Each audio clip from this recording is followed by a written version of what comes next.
नमस्कार विद्यार्थी मित्रांनो, मी संतोष बोडेवर आपलं स्वागत करीत आहे विद्या कोचिंग क्लासेस मध्ये। तर आज आपण नवोदयचा स्वाध्याय क्रमांक 1.2 घेणार आहोत।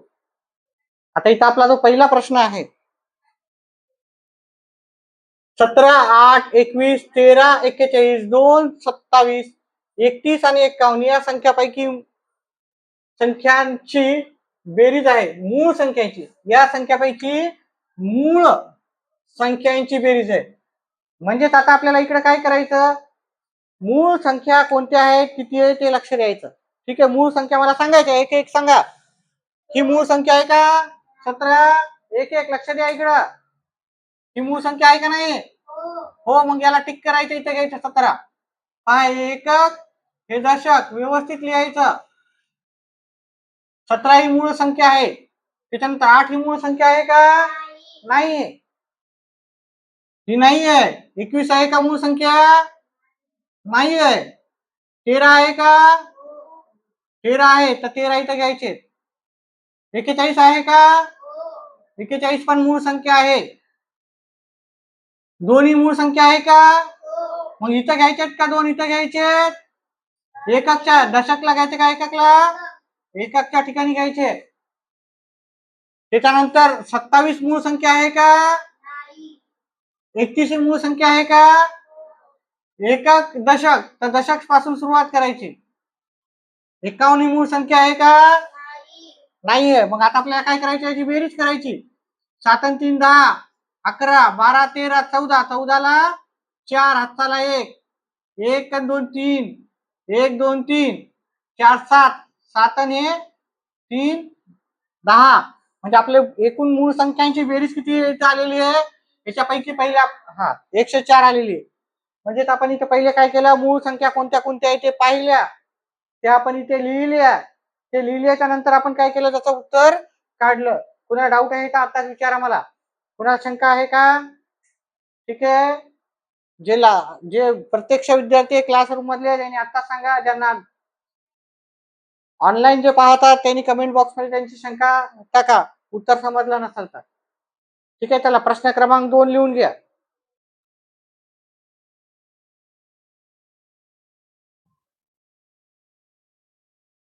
हा सांगा, कुणाला येते का उत्तर याचं? हा सांगा सांगा। चुकलं तर चुकलं, काय होत नाही। शून्य ही विषम संख्या नाहीये। हा शून्य ही समसंख्या पण नाहीये। हा शून्य ही मूळ संख्या पण नाहीये। शून्य ही संख्या नाही आणि समसंख्या नाही। कोणतं उत्तर आहे? डी वाला। पाहायचं आता आपण इथे बऱ्याचशा जणांना कन्फ्युजन व्हायले की शून्य ही समसंख्या आहे का विषम संख्या आहे, किंवा दोन्ही पण नाही।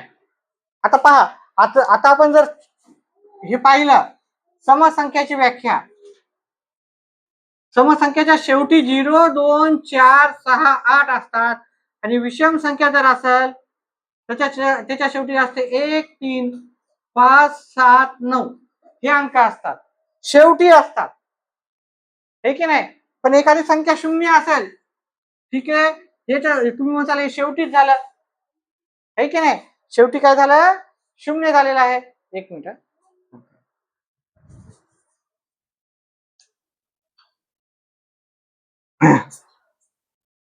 मग ही शून्य ही समसंख्या का नाही असा प्रश्न येतो, है ना? ज्याच्या शेवटी शून्य असतो त्या सर्व समसंख्या असतात, परंतु शून्य ही शून्य आहे, फक्त शून्य आहे, तर ती कोणतीही संख्या नाही। पहा, आपण 10 ही संख्या आहे, 20 संख्या आहे, 30 संख्या आहे, याच्या शेवटी काय व्हायला, शून्य यायला, मग या सर्व समसंख्या आहे।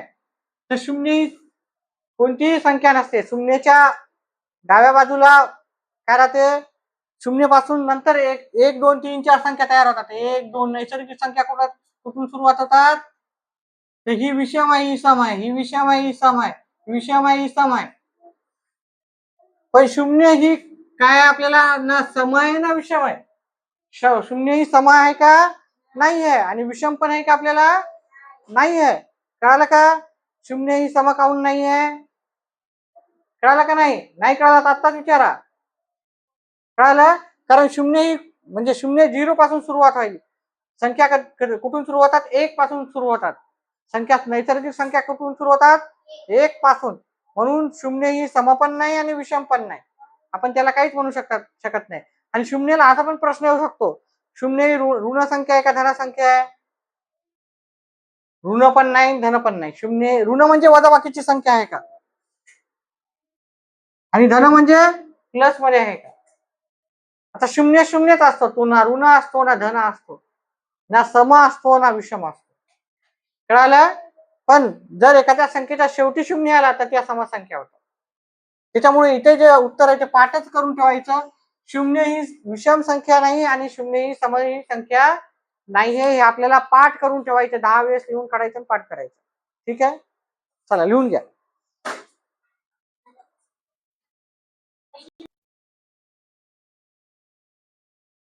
आता पुढचा प्रश्न, 3 ची दर्शनी किंमत आणि 36,890 या संख्येतील 3 ची स्थानिक किंमत याच्यातील फरक.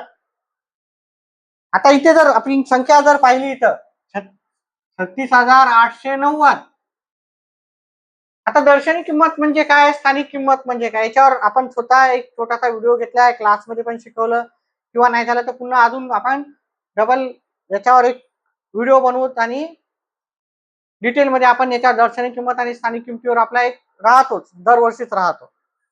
आता दर्शनी किंमत म्हणजे काय लक्षात घ्या. दर्शनी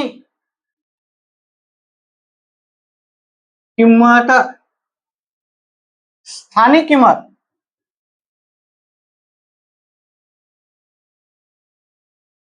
समजून घ्या, वेळ लागला तरी, नाही समजलं तर लगेच सांगायचं. दर्शनी किंमत म्हणजे काय, दर्शन म्हणजे काय, दर्शन म्हणजे काय होते, दर्शन घेतो आपण देवाचे, दर्शन म्हणजे काय, जे आपल्याला दिसते ते त्याचं दर्शन. इथं इथं किती दिसायले तुम्हाला, 3. मग 3 ची दर्शनी किंमत किती होणार, दिसायला दिसायला किती आहे, दिसायला किती, 30,000 दिसायला का 3 दिसायला, 3. पण दर्शन कितीचं व्हायला इथं, 3. 3च व्हायला की नाही इथं, तुम्हाला 3च दिसायला की नाही, म्हणजे दर्शन कितीचं व्हायला इथं, 3च. म्हणजे दर्शनी किंमत याची किती आहे, कळालं का एवढं, कळालं ना की दर्शन म्हणजे त्याचं दर्शन आपल्याला कितीचं व्हायला, 36,000 मध्ये 3च व्हायला. पण याची स्थानिक किंमत, याची किंमत, खरी किंमत किती आहे, खरी किंमत म्हणजे स्थानिक किंमत.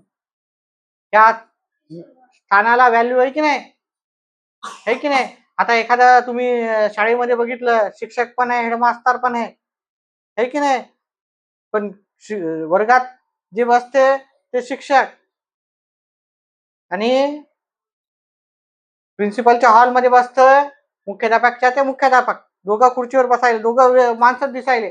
तुम्ही दिसायला म्हणलं तर कोण दिसायले, माणूसच दिसायला, किंवा टीचर दिसायले, मॅडम दिसायला, नाही तर सर दिसायले. पण त्या स्थानाची व्हॅल्यू जास्त आहे की नाही, मुख्याध्यापकाची व्हॅल्यू शिक्षकापेक्षा थोडीशी कुठेतरी जास्त आहे की नाही, शाळेच्या मानानं.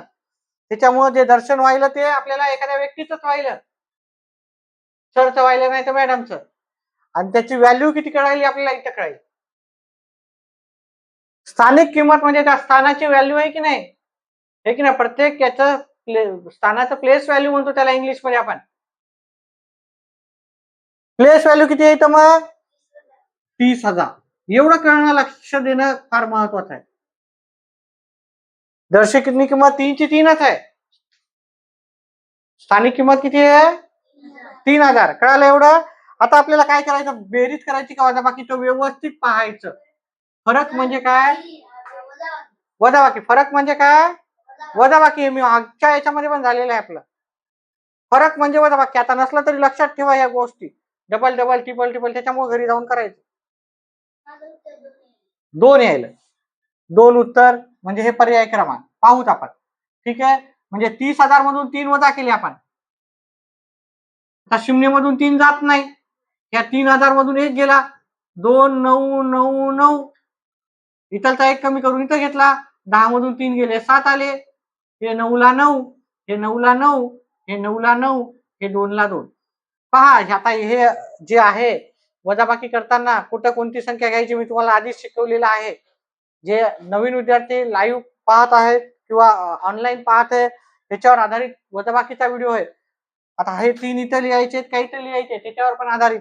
हे एकक आहे, हे दशक आहे, हे शतक आहे, हे हजार आहे, हे 10,000 आहे की नाही? आता ही ही 10,000ची संख्या आहे आणि ही काय एकक संख्या आहे. अशा 2 संख्या असल्या तर दशक, 3 संख्या असल्या तर शतक. मग आपल्याला ही एकक पासून म्हणजे इथून एककच्या खालीच लिहायची. दशक म्हणलं तर इथून सुरुवात करायची, शतक म्हणलं तर इथून सुरुवात करायची. अजून याच्यावर आधारित आपण व्यवस्थित घेऊ. उत्तर आलेलं आहे 29,997, जे की पर्याय क्रमांक 2 आहे. ठीक आहे, नाही समजलं तर नक्कीच जे लाईव्ह पाहणार आहेत, ठीक आहे, लाईव्ह म्हणजे ऑनलाईन पाहणार आहेत, त्यांनी कमेंट बॉक्समध्ये टाका. तुम्हाला काही डाऊट आहे का याच्यावर? दर्शनी किंमत, स्थानिक किंमत लक्षात राहील का? जास्तीत जास्त दिवस दर्शनी म्हणजे ज्याचं आपल्याला दिसायली ती संख्या दर्शनी किंमत, स्थानिक किंमत म्हणजे त्याची व्हॅल्यू, खरी व्हॅल्यू. खरी व्हॅल्यू म्हणजे स्थानिक किंमत, खरी व्हॅल्यू म्हणजे स्थानिक किंमत. आपण ते विस्तारित रूप मध्ये करतो इंग्लिश मध्ये, त्याला एक्सपॅन्डेड फॉर्म मध्ये, आहे की नाही? चला लिहून घ्या.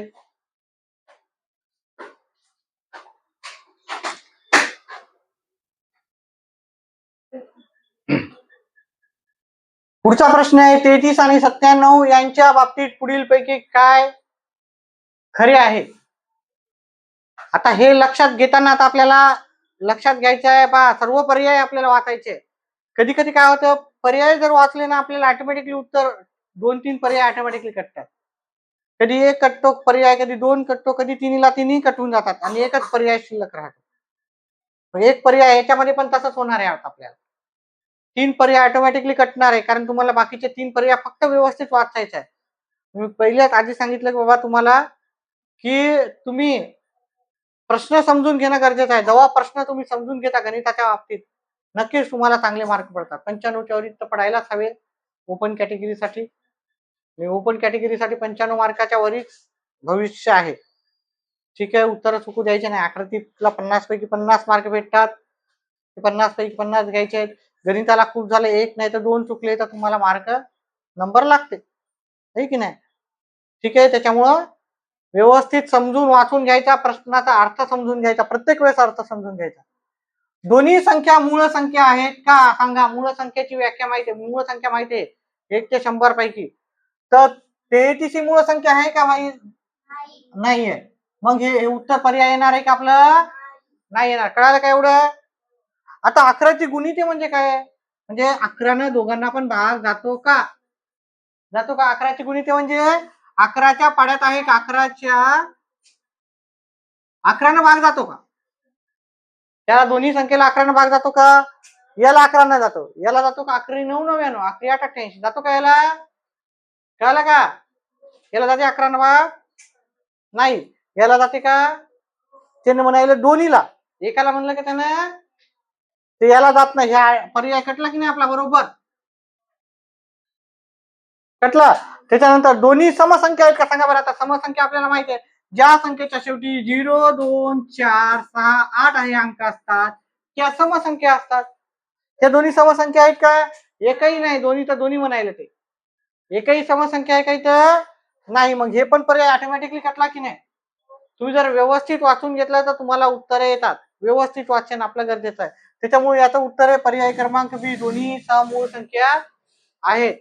काही डाऊट आहे का? डाऊट असेल तर आता सांगून विचारू शकता. तुला डाऊट आहे इकडं? नाही, लिहून घ्या.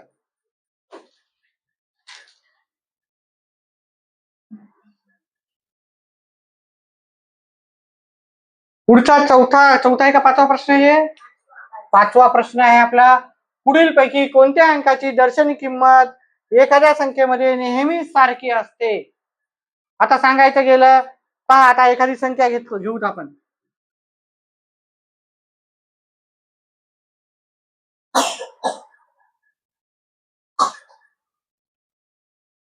पुढं प्रश्न काय? बरोबर, दर्शनी किंमत व स्थानिक किंमत. दर्शनी किंमत हे उत्तर व स्थानिक किंमत नेहमीच स्थानिक किंमत, काय म्हणलं? स्थानिक किंमत एखाद्या संख्येमध्ये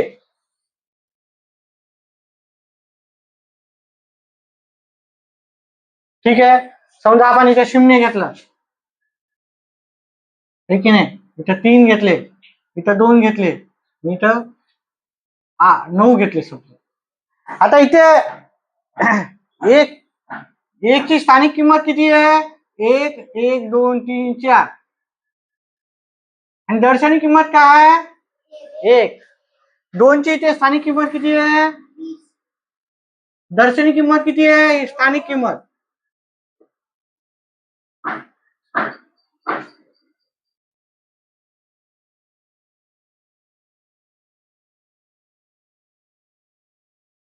तीन ची तर स्थानिक किंमत किती आहे? 3 ची स्थानिक किंमत आणि दर्शनी किंमत.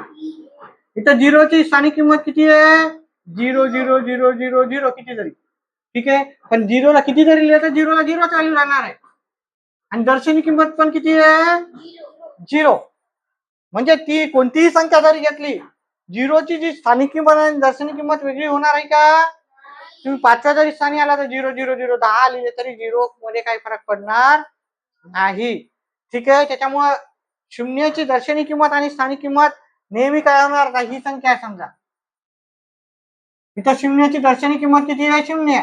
स्थानिक किंमत किती आहे? 3 0. 3 0 म्हणजे पण 0 आहे की नाही? 3 0 लिहा की 1 0 लिहा. ठीक आहे, 0 असेल तर 0 त्याची किंमत राहणार.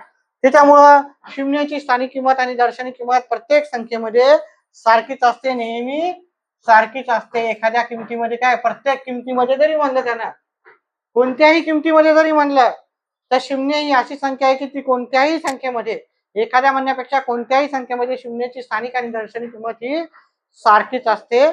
लिहून घ्या आणि वाक्य लिहून घ्या एक.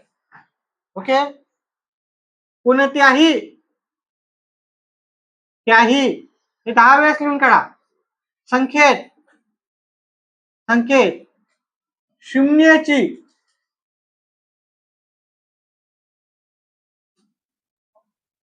स्थानिक किंमत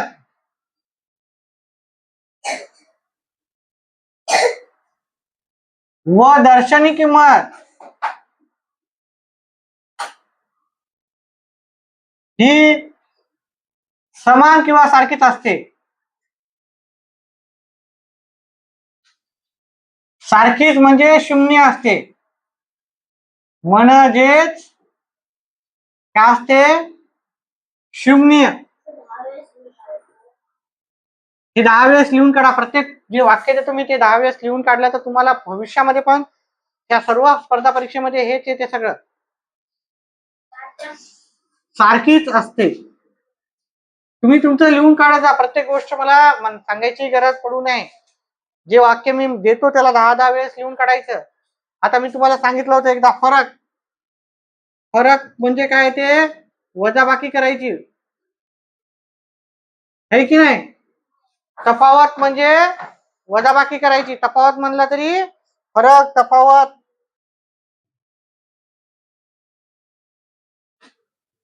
ठीक आहे, अजून कोणता शब्द सांगितला होता तुम्हाला? किमान. किमानचं काय म्हणलो हे पण लिहा. किमान म्हणजे काय? जास्तीत जास्त का कमीत कमी? कमीत कमी. कोणीच दुरुस्त केलं नाही मला. म्हणजे सर्वात कमी, सर्वात छोटी. कमाल. कमाल या संख्येचा अर्थ काय होते? जास्तीत जास्त, मोठ्यात मोठी. मोठ्यात मोठी, लहानात लहान, मोठ्यात मोठी. इथे लहानात लिहा, कमीत कमी नका लिहू. लहानात लहान, सर्वात मोठी. आता हे पण 10 10 वेळेस लिहा. या 3 गोष्टी तर लिहायलाच हवे, कारण हेच शब्द वापरतात ते. तफावत, फरक म्हणजे वजाबाकी करायची.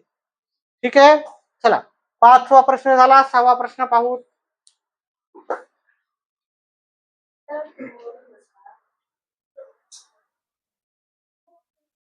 आपला 6वा प्रश्न, 4 5 0 3 या अंकांपासून बनणारी सर्वात लहान संख्या कोणती आहे?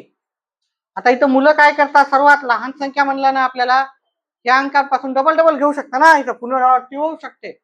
म्हणजे पुन्हा पुन्हा लिहू शकतो.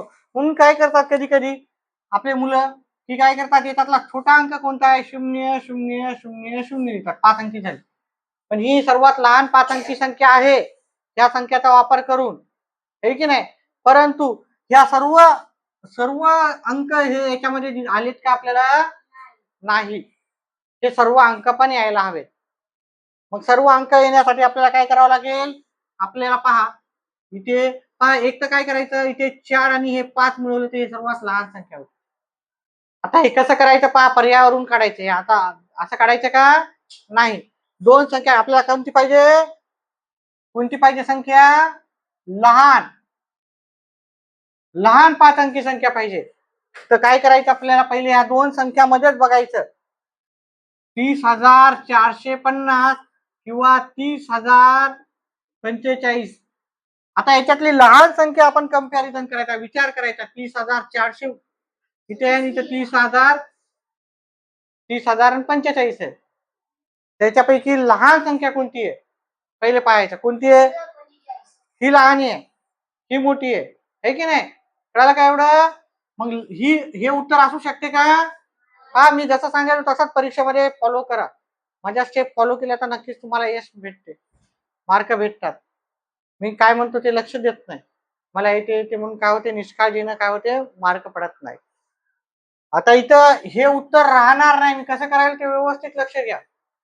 त्याच्यानंतर आता याच्या जागी मी ही तिसरी संख्या घेतो, 34500.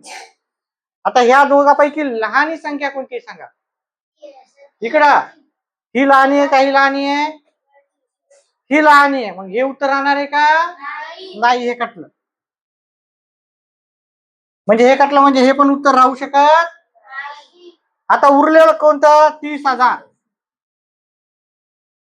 30,540 लहान आहे का 30,045 लहान आहे, 30,045. मग हे आपलं उत्तर आहे, हे पण कटलं. कधी कधी पर्यायावरून काढायचं, डोकं वापरायचं नाही, कारण डोकं वापरताना कधी कधी आपण चुका करू शकतो, आपल्याला माहित नसते. दिलेल्या पर्यायातूनच छोटी संख्या काढायची, ठीक आहे. आणि इथं आपल्याला ऱ्हास पद्धतीने म्हणजे एखादी संख्या काढून टाकायची, कॅन्सलेशन मेथड म्हणतो, त्या पद्धतीने आपण करायचं, ठीक आहे. आता शेवटचा प्रश्न राहिला, तो घेऊत आपण.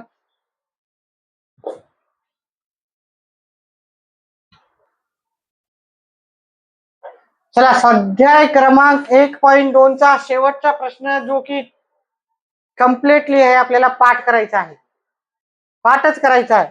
काय सांगितलं, n या कोणत्याही नैसर्गिक संख्येच्या बाबतीत पुढीलपैकी कोणते विधान सत्य आहे. म्हणजे नैसर्गिक संख्या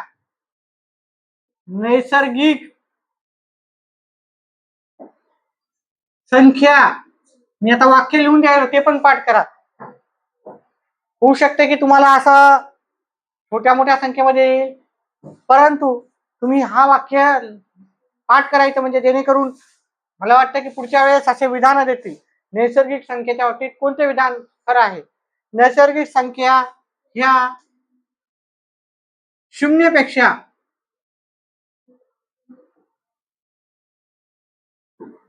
मोठ्या असतात. उदाहरण 1 2 3 4 5 अशा अनलिमिटेड अनंत संख्या आहेत. नैसर्गिक संख्येचा काय अंत आहे का, नाही. तुम्ही ते लिहू शकता असं, है की नाही. असं तुम्ही मोठी किती पण लिहू शकता, समोर किती पण लिहा मोठी. 10 अंकी संख्या तयार करा, 50 करा, 1000 अंकी करा, करोडो अंक करा, लिहितच राहा, लिहू शकता की नाही. आनंद त्याला अंत कुठे आहे का, नाही. त्याच्यामुळं नैसर्गिक संख्या या अनंत असतात, परंतु नैसर्गिक संख्येची सुरुवात कुठून होती, 1 ह्या अंकापासून. सर्वात लहान नैसर्गिक संख्या कोणती आहे, 1. हे पण लिहा, सर्वात लहान, लक्ष द्या इकडे, लक्ष. नैसर्गिक संख्या कोणती आहे, सर्वात लहान नैसर्गिक संख्या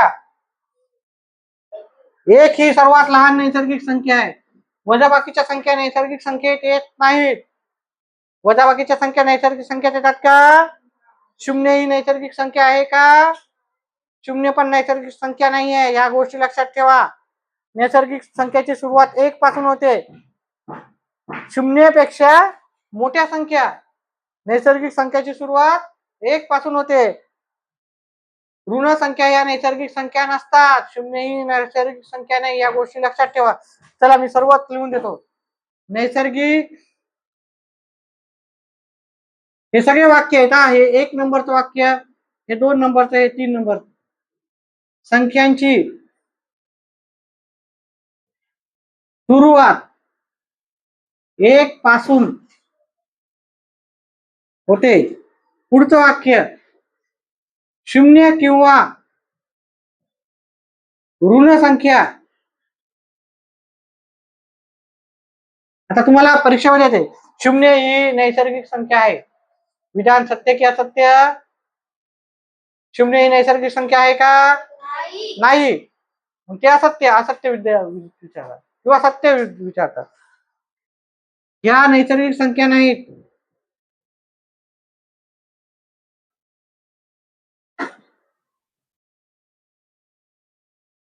लिहून घ्या हे सर्व. ठीक आहे. व्हिडिओ आवडला, जे पण ऑनलाईन पाहणार आहेत, जे पण विद्यार्थी, व्हिडिओ आवडला तर व्हिडिओला लाईक करा, चॅनेलला सबस्क्राईब करा. आपल्या चॅनेलवरती मेंबरशिप फीस पण फार कमी आहे, 100 रुपयाच्या आसपासच आहे.